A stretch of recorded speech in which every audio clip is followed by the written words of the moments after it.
के शहादत दिवस पर उपस्थित हुए हैं। मनिंद्र मंडल जी एक जुझारू क्रांतिकारी और गरीब मजदूर नेता थे। इस क्षेत्र के नेतृत्व कर रहे थे। लोगों का विश्वास उन पर इतना ज़्यादा था कि हम समझ नहीं सकते, बोल नहीं सकते हैं कि उनके जीवन काल में उन्होंने सदैव गरीब मजदूर किसान नौजवानों के लिए सदैव लड़ते थे। और वो उनका यहाँ पे माफिया द्वारा उनका हत्या कर दी गई।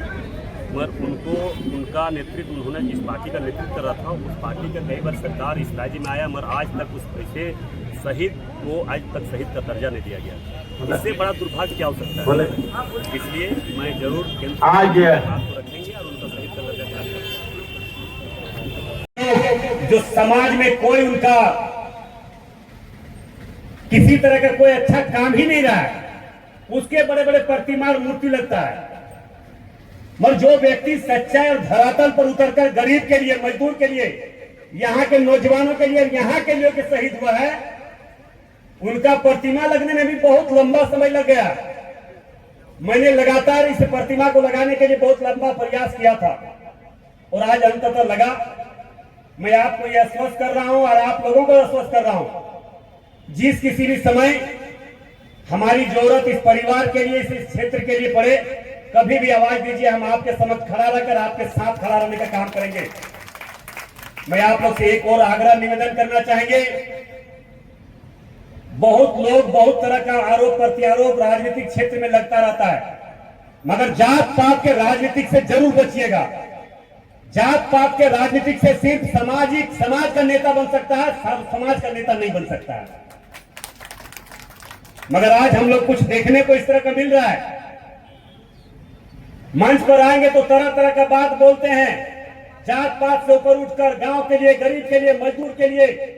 मगर जब निजी स्वार्थ इंसान में घुस जाता है तो सारा चीज भूलकर जात पात पर आकर खड़ा हो जाता है।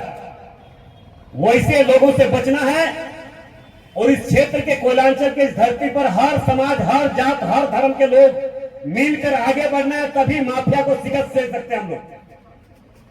और आज इसका परिणाम आप लोगों ने देखा। इस लोकसभा चुनाव में सारे गुंडे माफिया लोग एक तरफ, गांव के गरीब किसान मजदूर नौजवान एक तरफ होकर एक बार करते हैं, मगर चंद पैसा पर बिककर, माफिया को हाथों बिककर हमारा भी हराने का प्रयास किसी कसर को नहीं छोड़ा। वैसे लोगों को भी चेहरा चरित्र को पहचानना होगा। बोलता कुछ है, करता कुछ है, मगर मैं आपको आश्वस्त कर रहा हूं, ढुल्लू मत जो बोलता है वही करता है और वही विचारधारा पर चलता है। और आप लोगों ने देखे कि इतनी बड़ी लोकसभा के चुनाव में भी कभी भी और किसी भी कीमत पर माफिया से साठगांठ करने का काम आज तक ढुल्लू मतो किया है। जब तक जिंदा रहेंगे तब तक वैसे माफिया से हाथ मिलाने का कभी काम करेंगे। ये तो आप लोगों के सामने है। मगर कुछ लोग ऐसे लोग हैं जो बोलता कुछ है, बड़े बड़े बात बोलता मगर करने का क्षमता नहीं है। इस कोयलांचल के धरती पर सभी लोग राजनीतिक द्वेष को देखे हैं, राजनीतिक परिस्थिति को आप लोगों ने देखा है। लोगों को जमीन लूटा जा रहा है, जमीन जबरन कब्जा किया जा रहा है। नेता को लड़ने की क्षमता नहीं, केस खाने से डरेगा तो लोग गरीब को अधिकार क्या दिला सकता है? भागता है तुरंत केस से डरो मत। जायज के लिए, जेन्युइन के लिए, गरीब के लिए कोई भी हद तक लड़ाई लड़िए, आपका साथ आपका भाई ढुल्लू मतो खड़ा रहेगा और मनिंद्र मंडल जी का विचारधारा को आगे बढ़ाने का काम करेगा। इन्हीं आशा विश्वास के साथ अपनी बात को समाप्त करता हूं। जय हिंद, भारत माता की जय।